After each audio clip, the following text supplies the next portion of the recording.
जो SSC CGL के previous year के सवाल हम देख रहे थे उसी को कंटिन्यू करते हैं। थोड़ा डिटेल में देखते हैं कि जो ऑप्शन गलत है वो गलत क्यों है और जो ऑप्शन सही है वो सही क्यों है।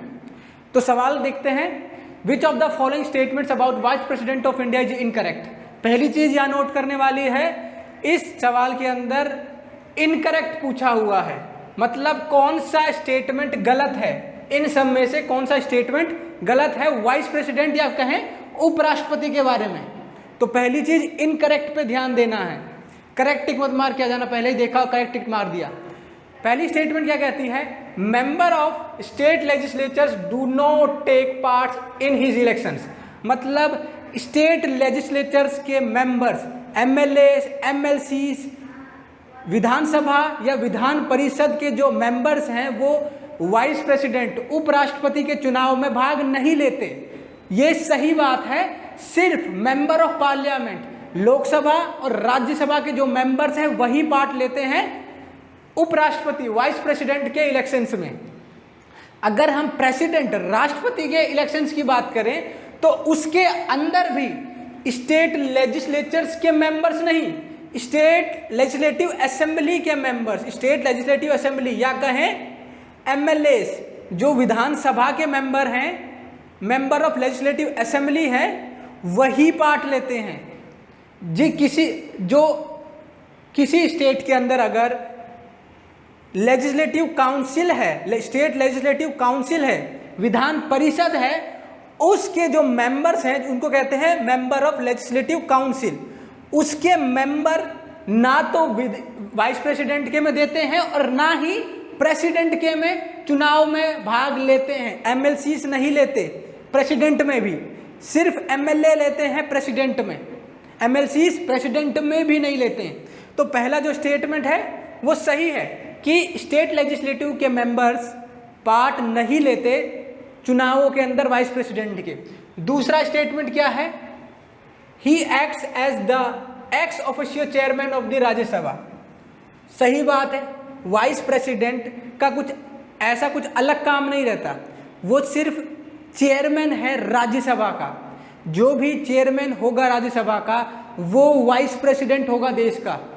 चेयरमैन एक्स ऑफिशियो चेयरमैन है, इसका मतलब है, एक्स ऑफिशियो का मतलब है कि अगर जो भी उपराष्ट्रपति बनेगा उसको ऑटोमेटिकली चेयरमैन बना दिया जाएगा राज्यसभा का, ऑटोमेटिकली। मतलब अगर किसी को ए बन रखा है उसको बी ऑटोमेटिकली बना दिया जाएगा, उसको बोलेंगे एक्स ऑफिशियो, ऑटोमेटिकली बना दिया जाएगा। इसका मेंबर है, इसका अगर चेयरमैन है तो उसका चेयरमैन ऑटोमेटिकली बन जाएगा।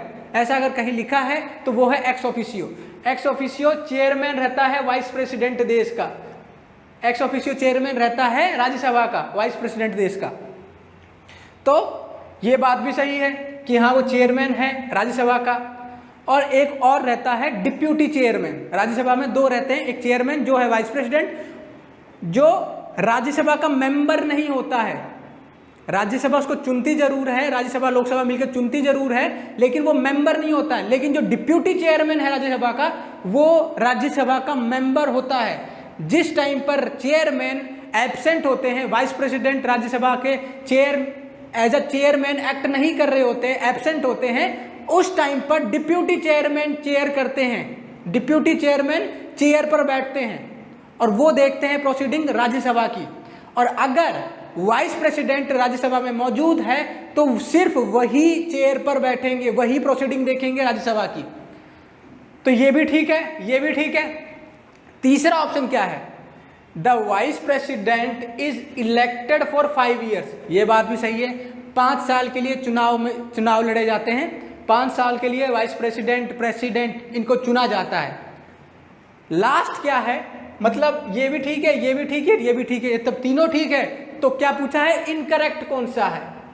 इनकरेक्ट, फिर जब तीनों ठीक है तो चौथा इनकरेक्ट है। चाहे पढ़ो मत पढ़ो कोई दिक्कत नहीं है, लेकिन फिर भी पढ़ लो। तो ये है इनकरेक्ट, मतलब इसका सवाल का जवाब है फोर्थ, क्योंकि इनकरेक्ट पूछा है।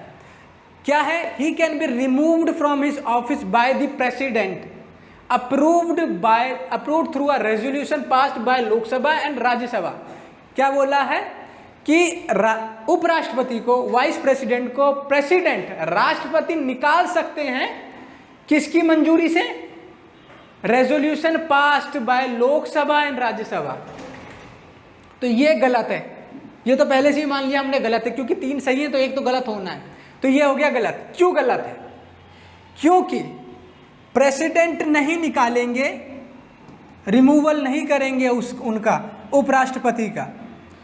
उपराष्ट्रपति को निकालने के लिए आर्टिकल 67 कहता है भारतीय संविधान का कि अगर राष्ट्रपति को, उपराष्ट्रपति को निकालना है तो इफेक्टिव मेजॉरिटी होनी चाहिए। इफेक्टिव मेजॉरिटी होनी चाहिए किसकी? राज्यसभा की, राज्यसभा की। और सिंपल मेजॉरिटी, मतलब सिंपल मेजॉरिटी का मतलब है 50 से एक ऊपर, 50% से एक ऊपर, बस। इफेक्टिव मेजॉरिटी का मतलब दूसरा है, और सिंपल मेजॉरिटी का अलग मतलब है, दोनों के अलग अलग मतलब हैं। इफेक्टिव मेजॉरिटी मतलब अगर लोकसभा, राज्यसभा के अंदर 250 मेंबर्स हैं, 250 मेंबर्स हैं, तो 126 मेंबर्स को हाँ बोलना चाहिए, 126 मेंबर्स को निकालने के लिए हाँ बोलना चाहिए। तो ये इफेक्टिव मेजॉरिटी है। सिंपल मेजॉरिटी क्या है?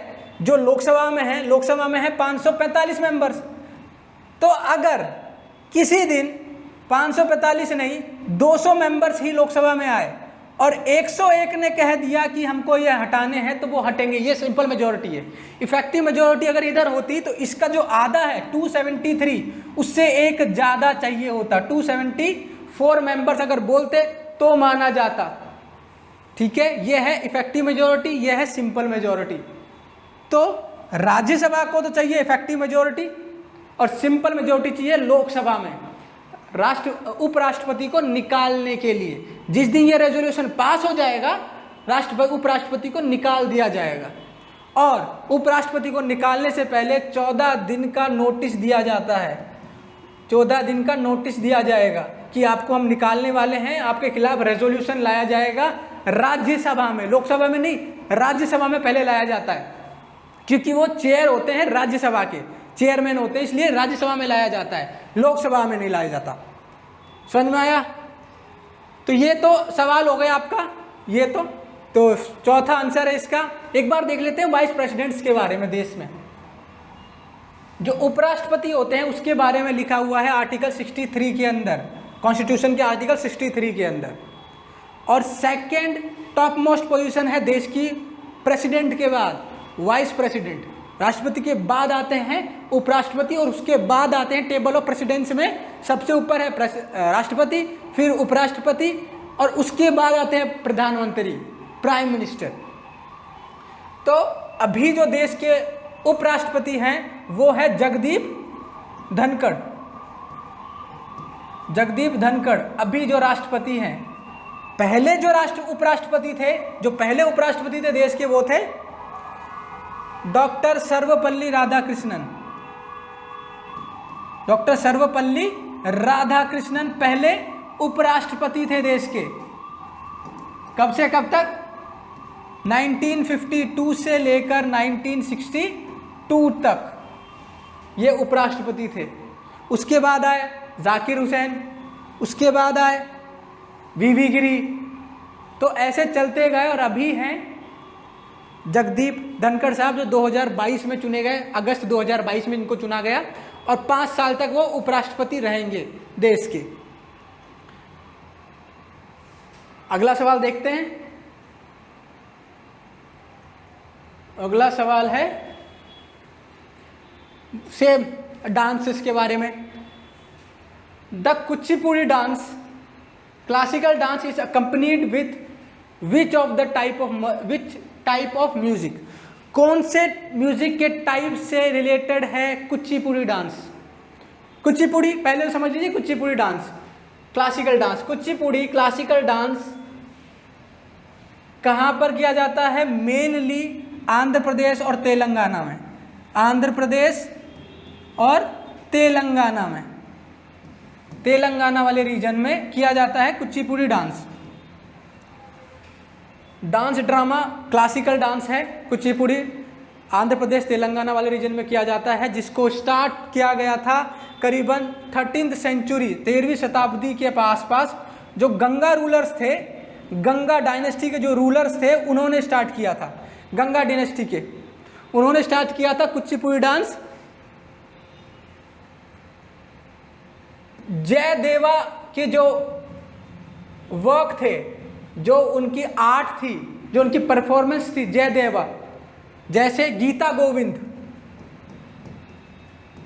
उनको प्रमोट करने के लिए या उनको उनके परफॉर्मेंस को समाज या सोसाइटी को दिखाने के लिए कुचिपुड़ी डांस लाया गया था 13वीं शताब्दी के आसपास। और इसमें से पूछा गया है कि कौन सा म्यूजिक इससे रिलेटेड है। तो कुचिपुड़ी डांस आंध्र प्रदेश में है, ये याद रखिए, साउथ इंडिया में एक डांस फॉर्म है। अब इन दोनों को देख लेते हैं एक बार, कार्नेटिक और हिंदुस्तानी म्यूजिक। कार्नेटिक जो म्यूजिक है वो मेनली किया जाता है साउथ इंडिया के डांस फॉर्म्स हैं, उसके अंदर कार्नेटिक म्यूजिक यूज किया जाता है, और हिंदुस्तानी यूज किया जाता है जो नॉर्थ इंडिया के हैं डांस फॉर्म्स हैं उसके अंदर। तो इसी से आपको समझ में आ गया होगा कि जवाब क्या होगा। आंध्र प्रदेश में बोला जा रहा है साउथ इंडिया, तो कार्नेटिक म्यूजिक होगा इसका जवाब। हिंदुस्तानी म्यूजिक नॉर्थ इंडिया में किया जा रहा है, ठीक है। हिंदुस्तानी म्यूजिक कौन कौन से डांस फॉर्म से रिलेटेड है? ठुमरी, ताल, कजरी, चैती, कथक, ये डांस फॉर्म्स नॉर्थ इंडिया में मेनली किए जाते हैं और म्यूजिक है हिंदुस्तानी। जैसे कजरी जो है वो मेनली किया जाता है यूपी बिहार वाले रीजन के पास। डांस ड्रामा है, फोक सॉन्ग है, क्लासिकल डांस फॉर्म है। चैती की बात करें तो चैत्य माह में इसको सेलिब्रेट किया जाता है ओडिशा वाले रीजन में। कलिंगा एम्पायर के टाइम पे इसका फॉर्म हुआ था ओडिशा वाले रीजन के पास। तो दो मोटी मोटी बातें कार्नेटिक और हिंदुस्तानी के लिए कि जो साउथ में जितने भी डांस फॉर्म्स हैं, जैसे कुचिपुड़ी तो है ही आंध्र प्रदेश में, मोहिनीअट्टम है केरला की, मोहिनीअट्टम केरला, भारतनाट्यम तमिलनाडु, कथकली केरला, ये जितने भी डांस फॉर्म हैं इनके अंदर यूज किया जाता है कार्नेटिक म्यूजिक। हिंदुस्तानी नहीं, कार्नेटिक म्यूजिक, क्योंकि साउथ इंडिया में कार्नेटिक म्यूजिक यूज करते हैं और नॉर्थ इंडिया में हिंदुस्तानी म्यूजिक यूज किया जाता है। चलिए अगले सवाल पर।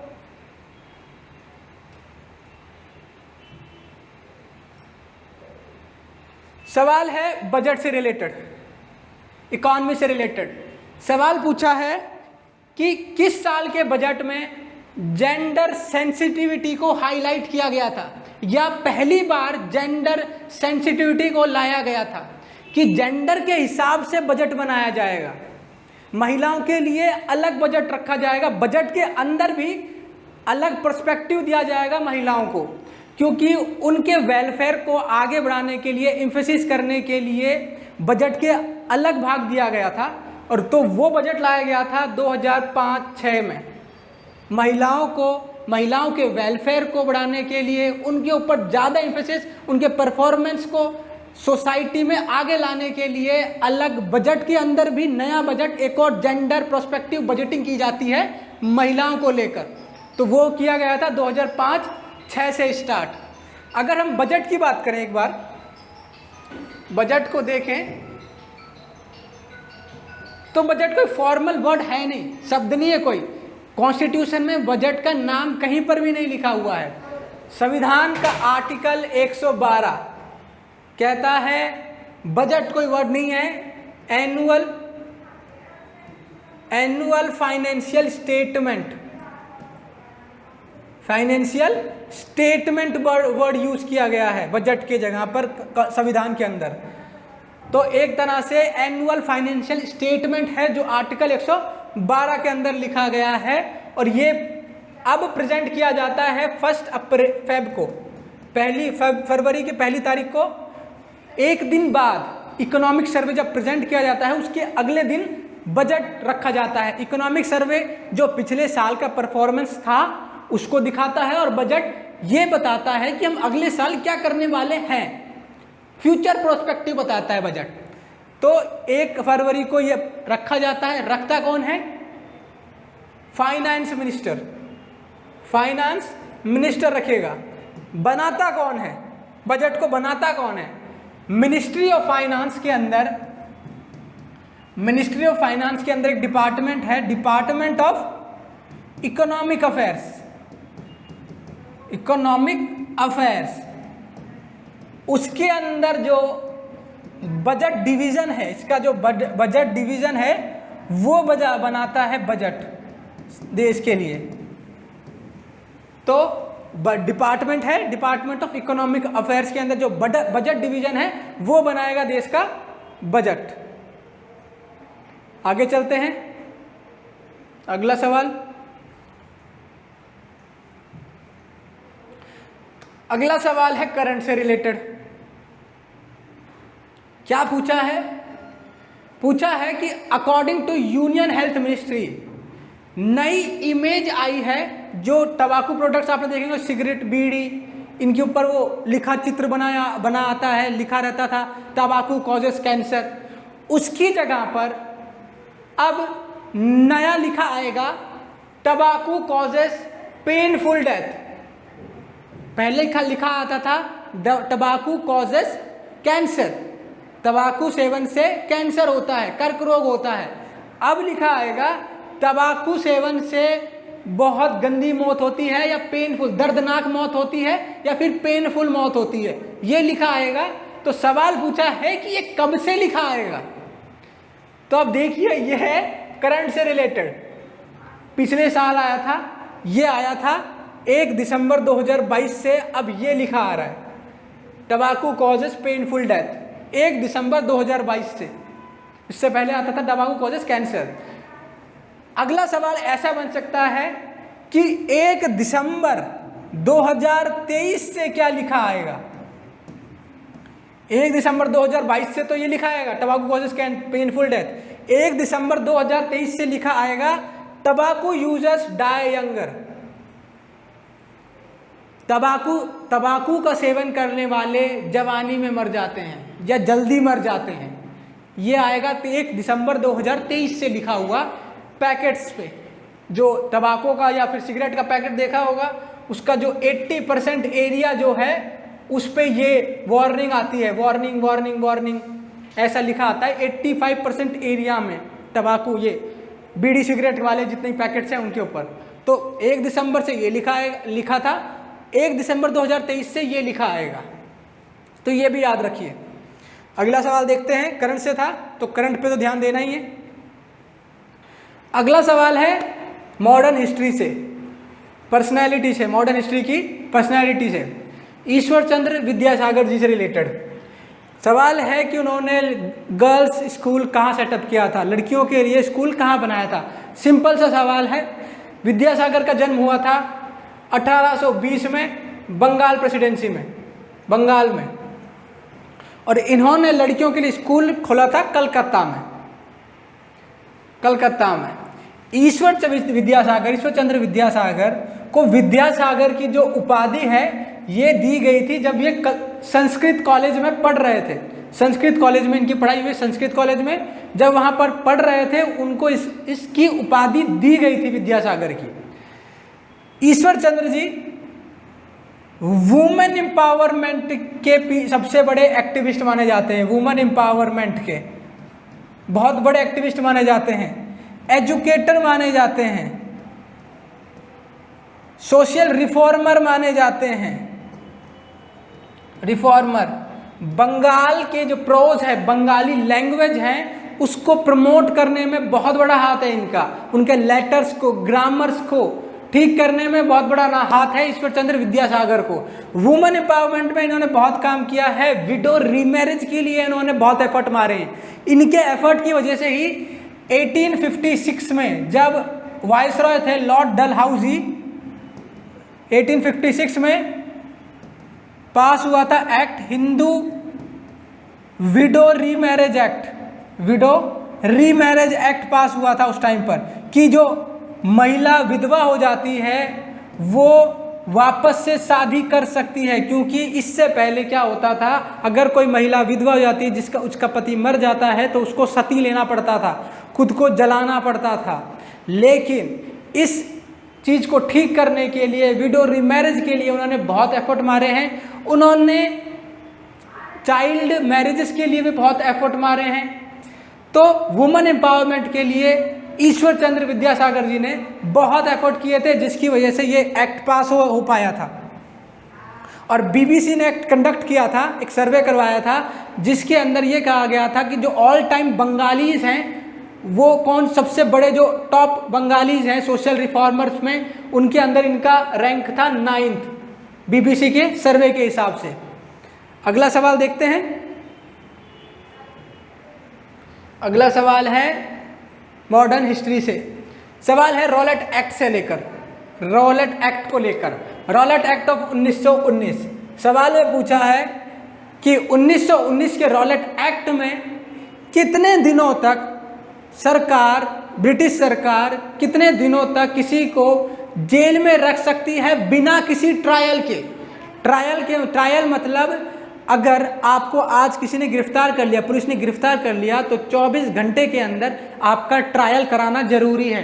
ट्रायल मतलब आपको जज के पास, मजिस्ट्रेट के पास लेकर जाया जाएगा, कोर्ट में लेकर जाया जाएगा। फिर वहाँ पे जो जज है वो डिसाइड करेंगे कि आपके साथ क्या किया जाए, आपको पुलिस कस्टडी में भेजा जाए या जुडिशियल कस्टडी में भेजा जाए। पुलिस कस्टडी में भेजा जाता है क्योंकि पुलिस इन्वेस्टिगेट करना चाहती है, कुछ आपसे पूछना चाहती है, इंटरोगेट करना चाहती है, तो पुलिस चाहती है कि पुलिस कस्टडी मिल जाए।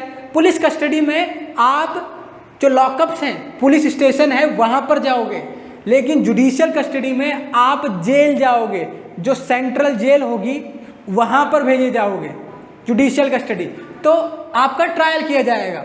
लेकिन इसमें लिखा है कि 2 साल तक, एक्ट में था कि 2 साल तक बिना ट्रायल के आपको रखा जा सकता है जेल में। रॉलेट एक्ट 1919, इसका जो नाम था, वैसे डॉक्यूमेंट में जो नाम था वो था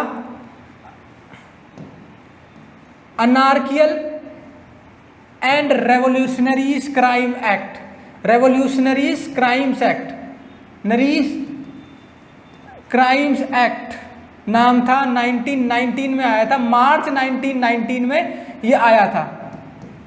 इसमें था कि सरकार चाहे या पुलिस चाहे तो बिना किसी वारंट के आपके घर की तलाशी ले सकती है, आपको गिरफ्तार कर सकती है और 2 साल तक जेल में रख सकती है बिना किसी ट्रायल के। जज के पास लेके जाए आपको रख सकती है।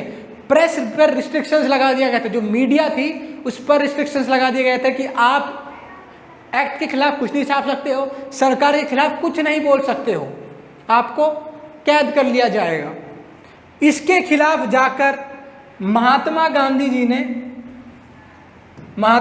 जी ने स्टार्ट करवाया था, प्लान किया था कि रॉलेट सत्याग्रह किया जाएगा, रॉलेट सत्याग्रह किया जाएगा, अप्रैल से रॉलेट सत्याग्रह किया जाएगा। जो रॉलेट नाम दिया गया था, जो कमेटी थी जिसने ये सजेस्ट किया कि ये एक्ट आना चाहिए, उस कमेटी के जो चेयरमैन थे वो थे सिडनी रॉलेट, उनके नाम पर रखा गया रॉलेट एक्ट। तो इस एक्ट को कहा जाता था ब्लैक एक्ट। ये सवाल भी बहुत बार पूछा गया है कि कौन से कानून को काला कानून या ब्लैक एक्ट कहा गया है। Rowlatt act 1919। तो इसके खिलाफ गांधी जी ने सोचा कि सत्याग्रह करेंगे अप्रैल से, लेकिन उससे पहले 13 अप्रैल 1919 को हुआ जलियांवाला बाग हत्याकांड, जलियांवाला बाग मैसेकर हुआ, जिसके बाद गांधी जी ने अपना जो सत्याग्रह थे वो रोक दिया, क्योंकि गांधी जी चाहते थे कि किसी तरह का वायलेंस नहीं होना चाहिए, किसी तरह का झगड़ा नहीं होना चाहिए, लेकिन बहुत खराब वायलेंस हुआ है, मैसेकर हुआ है, हत्याकांड हुआ है, बहुत लोग मारे गए थे उसके अंदर। उसको देखकर गांधी जी ने अपना सत्याग्रह ही रोक दिया। तो सवाल था रॉलेट एक्ट 1919 कितने दिनों तक रख सकता है, तो 2 सालों तक रख सकता था।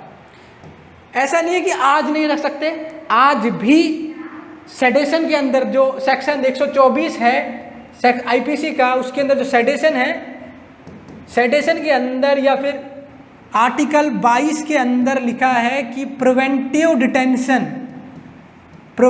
डिटेंशन किया जा सकता है, प्रिवेंटिव डिटेंशन किया जा सकता है। आपको बिना किसी वारंट के या किसी बताए आपको 3 महीने तक आपको जेल में रखा जा सकता है।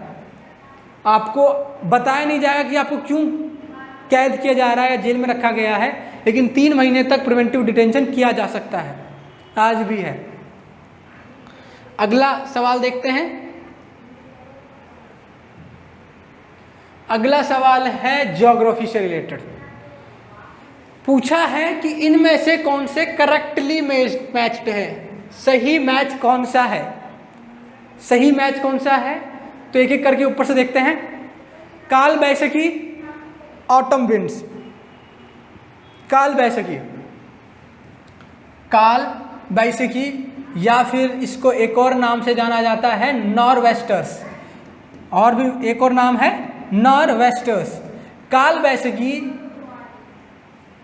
लोकल विंड्स हैं जो थंडर स्टॉर्म्स लाती हैं, बारिश करती हैं लोकलाइज्ड एरिया में।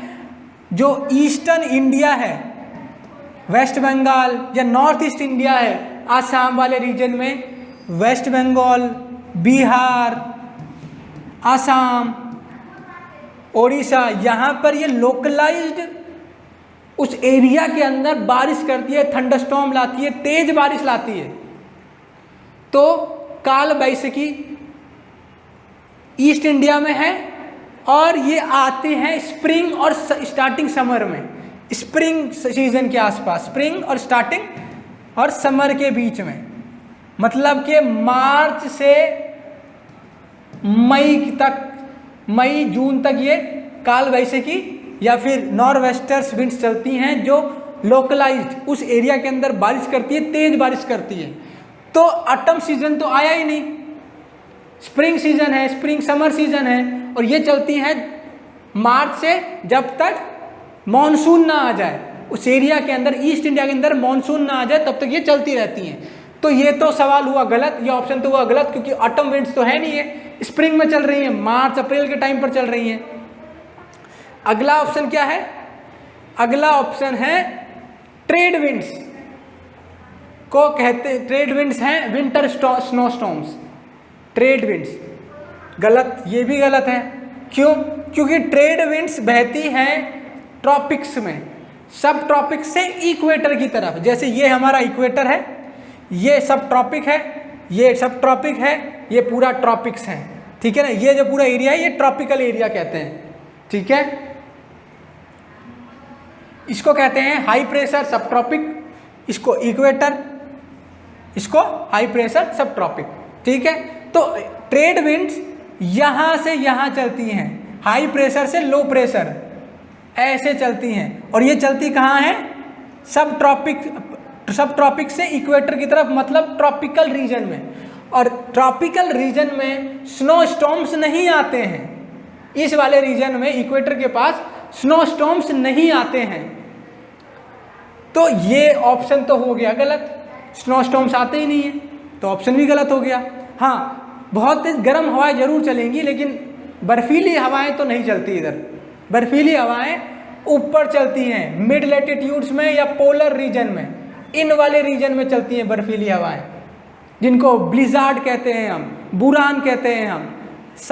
रशियन साइबेरिया रीजन में, कनाडा के रीजन में ये चलती है ठंडी बर्फीली हवाएं। तो ये ऑप्शन भी हो गया गलत, ये तो था ही गलत। तीसरा ऑप्शन है लू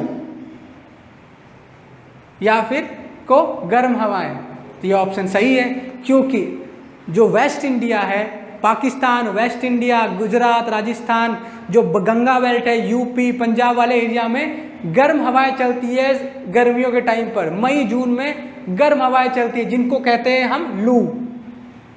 तो ये ऑप्शन सही है। अगर लू हॉट विंड है तो फिर विंटर स्टॉर्मी विंड्स तो हो नहीं सकता, तो ये ऑप्शन गलत है। तो आपका आंसर है थर्ड आंसर लू। अगला सवाल देखते हैं।